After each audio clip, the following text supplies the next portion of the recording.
வெண்முரசு. முதற்கனல் 46. பகுதி 9. ஆணியின் ஆழம். வாசிப்பது சந்தீப். சிகண்டி பால்ஹிகரின் அருகே சென்று அவர் காலடியில் தரையில் அமர்ந்து கொண்டான். பிதாமகரை, தாங்கள் சொன்னது சரியே. நான் பீஷ்மரைக் கொல்வதற்காக வஞ்சினம் உரைத்தவன். என் பிறப்பே அதற்காகத்தான் என்றான். சோதர்களிடம் நான் பீஷ்மரின் முழுக்கதையையும் கேட்டுத் தெரிந்து கொண்டேன். சித்ராவதியில் கல்லோலர் என்னும் சூதர் நீங்கள் பீஷ்மரை வென்ற கதையைச் சொன்னார். பீஷ்மரை பரசுராமர் கூட வென்றதில்லை. அவரை வென்றவர் நீங்கள் மட்டுமே என்று கல்லோலர் சொன்னார். ஆகவேதான் உங்களைத் தேடி வந்தேன்.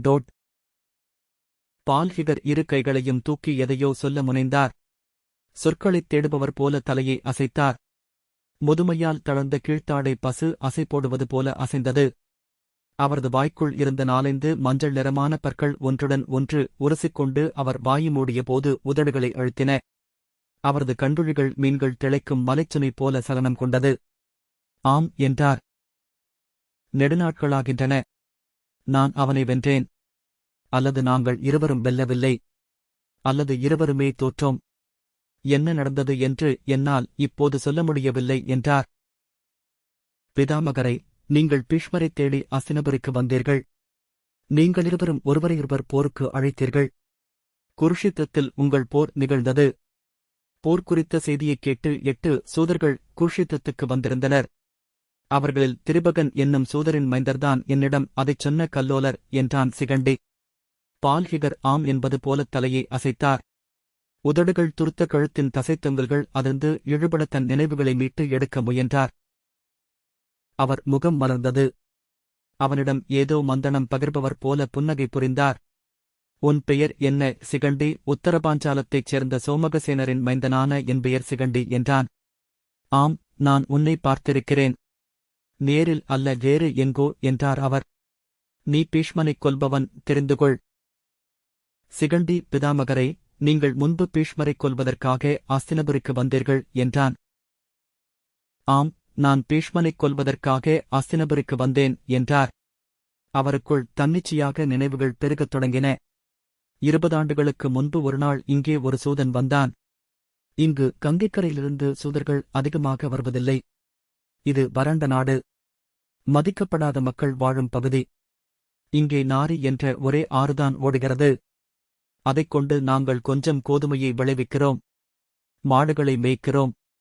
எங்கள் குடிமக்கள் பெரும்பாலும் வறண்ட மலைகளில் வேட்டையாடுபவர்கள். 1000 ஆண்டுகளாக நாங்கள் மலைக்குடிகளான லாஷ்கர்களுடன் போரிட்டுக் கொண்டே இருக்கிறோம். வெண்கற்கள் போன்ற கண்களால் பால்ஹிகர் அவனைப் பார்த்தார். எங்களுக்கு வரலாறே இல்லை.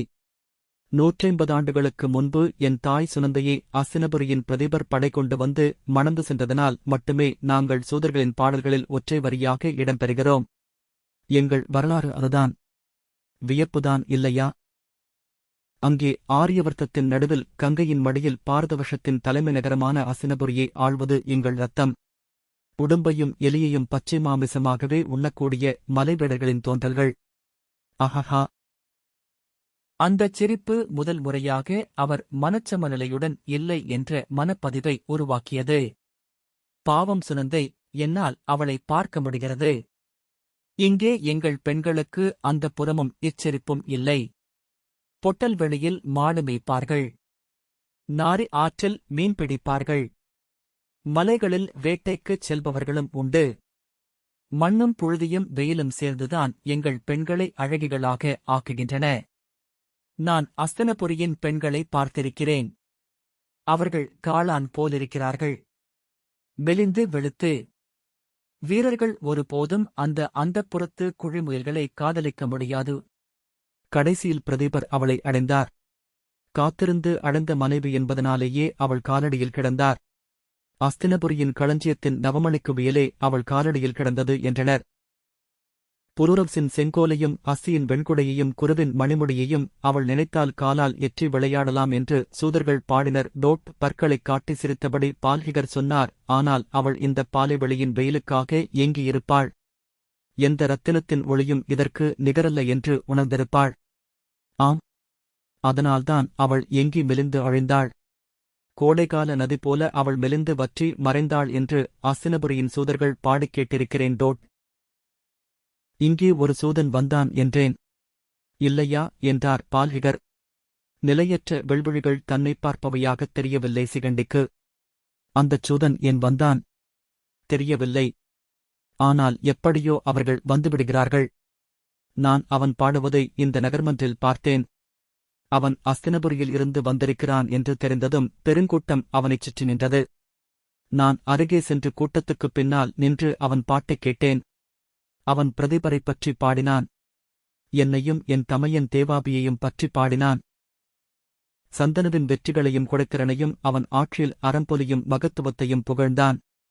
சந்தனு கங்காதேவியிடம் பெற்ற தேவவிரதனைப் பற்றிச் சொன்னான். அப்போது மட்டும் அவன் குரல் மேலெழுந்தது. கிணையை மீட்டியபடி எழுந்து நின்று பாரதவசத்தின் ஈடிணையற்ற வீரன் அவன் என்றான் டோட். பால்ஹிகர் புன்னகையுடன், அப்போது நான் வந்து 40 ஆண்டு காலம் தாண்டிவிட்டிருந்தது. என் தமையன் தேவாபி அரசிழந்து துறவு பூண்டு காடு சென்றபின் அஸ்தினபுரியில் இருந்து தன்னந்தனியாக கிளம்பி வணிகர்களுடன் நடந்து இங்கே வந்து சேர்ந்தேன். அதற்கு முன் நான் இங்கே வந்ததே இல்லை. அரசி சுனந்தை எப்போதும் அஸ்தினபுரம் விட்டு இவ்வளவு தொலைவுக்கு வரும் நிலையில் இருக்கவில்லை. நாங்களும் வந்ததில்லை. என் தமையனின் உடல்நிலையும் பயணத்துக்கு உகந்தது அல்ல. பிரதீபர் என் தாயை கவர்ந்து சென்றபின் அஸ்தினபுரிக்கு என் நாடு கப்பம் கட்டி வந்தது. சந்தனு ஆட்சிக்கு வந்ததும் அதை நிறுத்திக் கொண்டார்கள். அதன்பின் எங்களுக்கும் கங்கைக்கரைக்கும் எந்த தொடர்பும் இருக்கவில்லை. இங்கே என் மாமன் சைலபாகு ஆட்சி செய்து வந்தார். நான் வந்ததும் என்னை என் தாயின் குலம் அள்ளி அணைத்துக் கொண்டது. இங்கே அதிகாரம் இல்லை. ஆகவே அரசியல் இல்லை. அரச மரியாதைகளும் சபை முறைமைகளும் இல்லை. நான் இங்கே காட்டு மிருகத்தின் கட்டற்ற சுதந்திரத்துடன் வாழ்ந்தேன். வேட்டையும் குடியும். இரவும் பகலும் மலைகளில் அம்பும் வில்லுமாக தனித்து அலைந்து கொண்டிருந்தேன். சென்யாத்திரியும் போம்போனமும் துங்கானமும் எனக்கு என் உள்ளங்கைகளைப் போல தெரிந்தவை. நான் மெதுவாக என் இளமைப் பருவத்தை, என் தமையனை, அவன் வழியாக நான் அடைந்த அவமதிப்பை அனைத்தையும் மறந்துவிட்டேன். நான் அஸ்தினபுரியின் பிரதீபரின் மைந்தன் என்று சொல்லிக் கொள்வதில்லை. எங்கள் குலமரபுப்படி தாயின் பெயரையே சொல்வேன். ஆனால் அன்று ஊர்மன்றின் விழவுக் கூட்டத்தில் தேவவிரதன் பெயரை அந்தச் சூதன் சொன்னதும் என்னுள் ஏனோ கடும் குரோதம் எழுந்தது. அப்படியே அந்தச் சூதனை தூக்கி சுவரோடு சேர்த்து பிடித்து, தேவவிரதன் என்னைவிட வலிமையானவனா என்று கேட்டேன். அவன் ஆம் என்று சொன்னான். அங்கிருந்த அனைவருமே திகைத்து என்னை நோக்கினர். அவனை அப்படியே போட்டுவிட்டு அந்த சதுக்கத்தில் இருந்து நேராக அஸ்தினபுரிக்கு கிளம்பிவிட்டேன். 50 நாட்கள் கழித்து அஸ்தினபுரிக்குச் சென்று சேர்ந்தேன். செல்லும் வழியெல்லாம் அஸ்தினபுரியின் கதைகளைக் கேட்டுக் கொண்டிருந்தேன். அணுகும்தோறும் காட்சி தெளிவாவது போல கதைகளும் தெளிவடைந்து கொண்டிருந்தன. எங்களோருக்கு வந்த சூதன் பல ஆண்டுகளுக்கு முன்னரே அஸ்தின்புரியை விட்டு கிளம்பியவன். அஸ்தினபுரிக்கு நான் வந்தபோது சந்தனு முதுமையின் நோய்ப்படுக்கையில் இருந்தான். நான் அவனைப் பார்க்கச் செல்லவில்லை. குருஷித்திற்குச் சென்று தங்கி ஒரு சூதனை அழைத்து தேவவிரதனிடம் நான் யாரென்று சொல்லி அவனை நான் துவந்தயுத்தத்துக்கு அழைப்பதாகத் தெரிவிக்கும்படி ஆணையிட்டு அனுப்பினேன். அரைக்கூவல் என்னுடையதாகையால் ஆயுதத்தை அவனை தேர்ந்தெடுக்கும்படி சொன்னேன். அவன் என்னிடம் ஆயுதத்தை தேர்ந்தெடுக்கும்படி சொல்லி அனுப்பினான். நான் கதாயுதத்தை தேர்ந்தெடுத்தேன். என்னுடைய தோள்வலிமைக்கு நிகராக நான் இன்னொருவனைப் பார்த்ததில்லை. தீர்மானிக்கப்பட்ட நேரத்தில் குஷித்திரத்தில் நாங்கள் சந்தித்தோம்.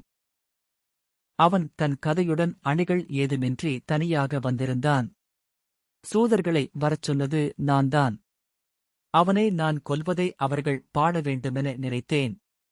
களத்தில்தான் நான் முதன்முறையாக பீஷ்மனைப் பார்த்தேன். என்னைவிட உயரமான ஒருவனை அப்போதுதான் நான் பார்க்கிறேன். ஆனால் அவன் தோள்களும் கைகளும் என்னைப் போல பெரியவை அல்ல, அவன் இடை மிகச்சிறியது. அவனால் என் கதைவீச்சை அதிக நேரம் தாங்க முடியாதென்று நினைத்தேன். அவனுக்கு 30 வயதிருக்கும் அப்போது. ஆனால் தாடியில் நரையிழைகள் தெரியத் தொடங்கியிருந்தன. கண்கள் முதியவர்களுக்குரியவை. அவன் என்னை நோக்கி வந்து என் முன் பணிந்து வணங்கினான். சிறிய தந்தையே, என்னை வாழ்த்துங்கள். உங்கள் பாதம் பணிகிறேன் என்றான். என் வாழ்த்து உன்னைக் கொன்ற பின்னர்தான். அதற்காகவே நான் சிபிநாட்டிலிருந்து வந்திருக்கிறேன், உன் கதையை எடு என்றேன். அவன் மீண்டும் வணங்கிவிட்டு தன் கதையை என் காலை நோக்கித் தாழ்த்தினான். நான் என் கதையுடன் கால்விரல்களையும் பாதங்களையும் சேர்த்து சமபநிலையில் நின்று கதையை மட்டும் முன்னால் நீட்டினேன். அதன் பொருளை அவன் புரிந்து கொண்டான். அவனால் என்னை அசைக்கக்கூட முடியாதென்று நான் அவனுக்குச் சொல்கிறேன் என்று. பதிலுக்கு அவன் முழங்கால்களை 4 கை அகலத்துக்கு விரித்து அன்னம் போல மடக்கி எடை தாழ்த்தி வைசாக நிலையில் நின்றான். என் விசையை அவன் முழு எடையாலும்தான் எதிர்கொள்ள வேண்டுமென்று புரிந்து கொண்டவன் போல. அவன் கண்கள் என் கண்களை மட்டுமே பார்த்தன. ஒரு கணமாவது என் கதையை அல்லது தோள்களை அவன் பார்க்கிறானா என்று நான் கவனித்தேன். மிருகங்கள் மட்டுமே போரில் அவ்வளவு முழுமையான கவனம் கொண்ட கண்களுடன் இருப்பதைக் கண்டிருக்கிறேன். நான் மிக எளிதாக அவனை வீழ்த்தலாமென நினைத்து கதையைச் சுழற்றி கடல் அலை எழுந்து விழுவது போன்ற ஆகத வீச்சில் அடித்தேன்.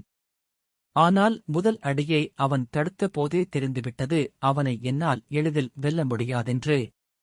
வழக்கமாக கதைவீரர்கள் செய்வது போல அவன் என் அடியை கீழிருந்து தடுத்து அதன் விசையை தன் கதையிலோ தோளிலோ ஏற்றுக்கொள்ளவில்லை.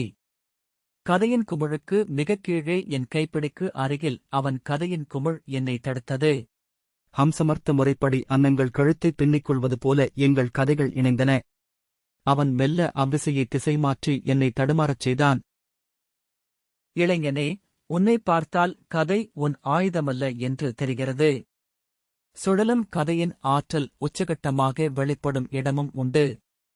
மிகக் குறைவாக வெளிப்படும் இடமும் உண்டு என்பதை தெரிந்துகொள். அவன் கதை என் வீச்சை எப்போதும் மிகக் குறைந்த விசை கொண்ட முனையில்தான் சந்தித்தது. ஒவ்வொரு முறையும் அவன் கதை என் கதையை திசை மாற்ற மட்டுமே செய்தது. அதற்கு என் விசையையே அது பயன்படுத்தியது. எங்கள் போரை வலிமைக்கும் திறமைக்குமான மோதல் என்று சொல்லலாம். போர் விரைவில் முடியாதென்று தெரிந்துவிட்டது. அவனை களைப்படையச் செய்யாமல் நான் வெல்ல முடியாது. நான் களைப்படைந்த நினைவே எனக்கில்லை. நாங்கள் பகல் முழுக்க போர் செய்தோம். மாலை மயங்கியபின் போரிடும் வழக்கமில்லை. ஆனால் நான் அவனை ஓய்வெடுக்கச் செய்ய விரும்பவில்லை. ஆகவே விடாமல் போரைத் தொடர்ந்தோம். மறுநாள் காலையிலும் போர் நடந்தது. இருவரும் துலாக்கோல் தட்டுகள் போலிருந்தோம். நடுமுள் அசையாமல் நிலைத்து நின்றது. இடப்பக்கம் குனிந்து வாமனமிதமாகவும் வலப்பக்கம் குனிந்து தட்சிணமிதமாகவும் மாறி மாறி முடிவில்லாது தாக்கிக் கொண்டிருந்தோம். ஒரு போரல்ல, அது நடனம் என்று எனக்கு உள்ளூரத் தோன்றியது. நான் உள்ளுக்குள் திகைத்திருந்தேன். அந்தப் போர் ஒருபோதும் முடியாதெனத் தோன்றியது. சமவல்லமை கொண்ட போர் என்று சொல்கிறோம். ஆனால் உண்மையில் அப்படி ஒன்றில்லை.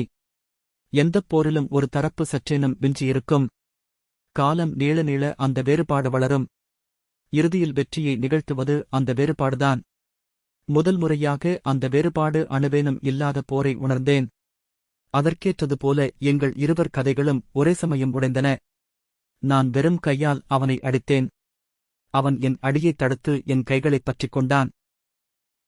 4 தோள்களும் பின்னிக்கொண்டு கால்கள் ஒன்றையொன்று மறித்து நாங்கள் அசைவிழந்து நின்ற கணத்தில் நான் ஒரு விசித்திரமான உணர்வை அடைந்து மெய்சிலிர்த்தேன். அறியாமல் என் பிடியை நான் விடப்போகும் கணத்தில் அவனும் என்னை திகைப்புடன் பார்ப்பதைக் கண்டேன். அவன் கண்கள் விரிந்த கணத்தில் கையின் விசை சற்று நிகழக் கண்டு அப்படியே அவனை நான் தூக்கி அடித்தேன். மண்ணில் விழுந்த அவன் மேல் குனிந்து அவன் கண்களைப் பார்த்துக் கொண்டு நின்றேன். விதிப்படி நான் அவனைக் கொல்ல வேண்டும். ஆனால் என்னால் கையை அசைக்க முடியவில்லை. நானும் அவனும் ஒன்றையே உணர்ந்து கொண்டு ஒருவரை ஒருவர் பார்த்துக் கொண்டு நின்றோம். டோட் சிகண்டி மெல்ல அசைந்து எதை என்றான். பால்ஹிகர் உரக்க, எனக்கு அவனும் அவனுக்கு நானும் ஆடிப்பிம்பங்கள் என்பதை என்றார். 1 வயது வரை குழந்தைகளுக்கு ஆடியைக் காட்டலாகாது என்று சொல்வார்கள். மனிதர்கள் எப்போதுமே ஆடியை பார்க்காமலிருக்கலாம். ஆடியின் ஆழம் அறிந்தவனின் செயல்கள் நின்றுவிடுகின்றன. அனைத்தும் கேலிக்கூத்தாகிவிடுகின்றன. அன்று அவன் கண்களைப் பார்த்து, நான் இதோ 20 ஆண்டு காலமாக இந்த சிறு அறையில் அமர்ந்திருக்கிறேன். சிகண்டி அவரையே விரித்தபடி அமர்ந்திருந்தான். பால்ஹிகர் எழுந்து தன் கனத்த கைகளை கூட்டிப் பிடித்துக் கொண்டு அறைக்குள் நடந்தார். அங்கிருந்து நான் திரும்பி நடந்தேன். அவன் திகைப்பு மாறாத கண்களுடன் என் பின்னால் நிற்பதை உணர்ந்தேன். திரும்பி அவனை நோக்கி, மூடா, உன் தோளில் இருந்து உன் சகோதரர்களை இறக்கிவை என்று கூவ வேண்டுமென நினைத்தேன். ஆனால் சொல்லவில்லை. ஏனென்றால் அவர் முகத்தில் வெறுப்பு நிறைந்த சிரிப்பு ஒன்று வந்தது. ஏனென்றால் நான் அப்போதும் என் தமையனை இறக்கி வைத்திருக்கவில்லை. டோட் தன் தோளில் ஓங்கித் தட்டி பால்ஹிகர் சொன்னார், இப்போதும் இறக்கி வைக்கவில்லை. இதோ இங்கே அவன் இருக்கிறான்.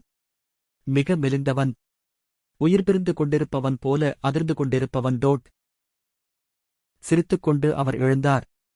தேவாபிகள், பால்கிகன்கள். ஆடி தன் பிம்பங்களை பெருக்கிக் கொண்டே செல்கிறது. நான் என்ன செய்ய முடியும்? நான் அவனை ஏன் இறக்கி வைக்கவில்லை தெரியுமா? கண்களில் பித்தின் ஒளியுடன் பால்கிகர் சொன்னார். ஏனென்றால் நான் ஓர் ஆடிப்பிம்பம்.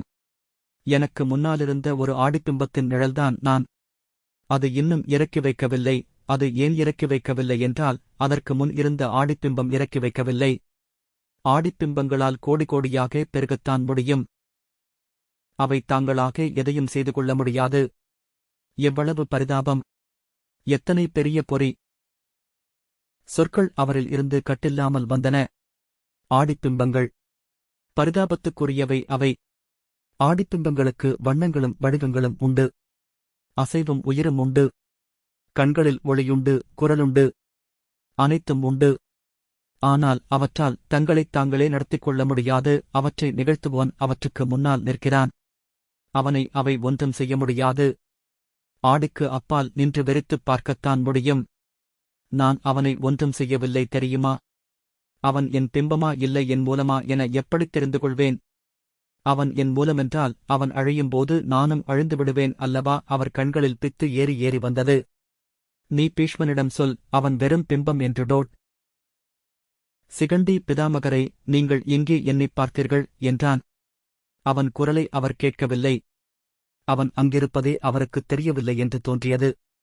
ஆடிப்பிம்பங்களுக்குள் சிக்கிக் கொண்டவனைப் போல மூடன் யார்? மூடனல்ல, இழிபிறவி. பித்தன். முடிவற்றது ஆடியின் ஆழம். ஆடியின் சுழலில் இருந்து அவன் தப்ப முடியாது. ஏனென்றால் நான் தப்பவில்லை. இந்த கல்குகைக்குள் நான் என் தனிமையை தின்று கொண்டிருக்கிறேன். அவன் தன் கல்குகைக்குள் இருக்கிறான். அவனிடம் சொல், அவனுக்கு விடுதலை இல்லை என்று. அவன் ஆடிப்பிம்பம் என்று அவர் தரையை கையால் அறைந்து சிரித்தார். ஆடிகளின் மாயம். ஆஹா! ஆடிகளை நாம் உடைக்க முடியாது. ஏனென்றால் நம்மை நாம் உடைக்க முடியாது டோட். வாசலில் தோன்றிய நூற்றுவர் தலைவன் சிகண்டியிடம் விலகி வந்துவிடும்படி செய்கை காட்டினான். சிகண்டி பொறு என்று கண்களைக் காட்டி, பிதாமகரே, என்னை இங்கே பார்த்தீர்கள் என்றான். நாகசூதனிடம். அவன் பெயர் தண்டகன். அவன் யானநீரின் ஆடியில் உன்னை எனக்குக் காட்டினான். நான் தேவவிரதனை கொல்ல முடியாது என்றான். ஏனென்றால் அவன் என் ஆடிப்பிம்பம். ஆடி எவர் கைக்கும் சிக்காதது. ஆனால் நீ அவனைக் கொல்வாய் என்றான். ஏன் தெரியுமா? அவர் தாக்க வருபவர் போல இரு கைகளையும் விரித்துக் கொண்டு அருகே வந்தார். ஏன் தெரியுமா? நீ அவன் நிழல். முற்றிலும் சித்தம் பிழ்ந்தவர்களால் மட்டுமே முடியக்கூடிய வகையில் அவர் சிரிக்கத் தொடங்கினார். இரைவிழுங்கும் பாம்பு போல கண்கள் பிதுங்கி வாய் திறந்து பற்கள் தெரிய அதிர்ந்து கூவி நகைத்தார். நூற்றுவன் வீரரே, இனி அவரை கட்டுப்படுத்துவது கடினம் என்றான். வந்துவிடுங்கள். சிகண்டி பின்பக்கமாக நடந்து மெல்ல வெளியே வந்தான். அவர் அந்த அறைக்குள் இருந்து வெளியே வரமாட்டார் என்றான் நூற்றுவன். பின்பக்கம் பால்கிகர் வந்து அரைவாசலில் இருகைகளையும் விரித்து ஊன்றியபடி நின்றார். அவரது மாபெரும் மார்பும் தோள்களும் அந்த வாயிலை முழுமையாகவே தசையால் நிறைத்து மூடின. ஆடிப்பிம்பத்திற்குள் என்னை கட்டிப் போட்டவனை நான் அறிவேன். அவன் பெயர் பீமசேனன். நான் அவனுடைய ஆடிப்பிம்பம். அவனும் என்னைப் போன்றே பெரிய தோள்களில் சகோதரனை தூக்கிக் கொண்டு செல்வதைக் கண்டேன். அவன் செய்ய இயலாததை இங்கே நான் செய்ய முடியாது. மூடன், முழுமூடன் எண்ணியிருக்காமல் எழுந்த பெருஞ்சினத்துடன் அவன் என்னை ஆடியில் தள்ளிவிட்டிருக்கிறான். என்னை அவனுடைய வெற்றுப் பிம்பமாக ஆக்கிவிட்டான் என்று கூவியபடி ஓங்கி பாறைச்சுவரை அறைந்தார். சிகண்டியும் நூற்றுவனும் படிகளை அடைந்தனர். அவர் அங்கே நின்றபடி, அவனிடம் சொல், அவன் பெயர் பீமசேனன். அவனிடம் சொல் என்று கூவினார். நிழலும் ஆடி போலவே முடிவில்லாதது. ஆடியை விட்டு விலகுபவன் ஆடிக்குள் மூழ்கி மறைகிறான். ஆடியை அணுகுபவன் தன்னுடன் தான் மோதிக்கொள்கிறான். சிரிப்பொலியுடன் நிழலை வெல்ல ஒரே வழி நிழலுக்குள் புகுந்து விடுவதுதான். நில், அங்கேயே நில். படிகளில் ஏறும்போதும் அவரது குரல் கேட்டுக்கொண்டிருந்தது. அவர் பொதுவாக எவரையும் தாக்குவதில்லை. ஆனால் இருமுறை இருவரை அடித்திருக்கிறார். அக்கணமே அவர்கள் தலையுடைந்து இறந்தார்கள் என்றான். சிகண்டி அரண்மனையை விட்டு வெளிவந்து நின்றான். முட்டைக்குன்றுகள் போன்ற கட்டடங்கள் சாளரங்களில் விளக்கொளிகள் சிவந்த கண்கள் போல திறந்திருக்க அவனைச் சூழ்ந்திருந்தன. நகரம் முழுமையாகவே அடங்கிவிட்டிருந்தது. வணிகர்கள் கட்டிய கூடாரங்களில் தோல்கூரைகளை மூச்சுவிடும் மிருகங்களின் வயிறு போல எழுந்துமரச் செய்தபடி காற்று கடந்து சென்றது. இந்த வாசிப்பை கேட்டதற்கு நன்றி.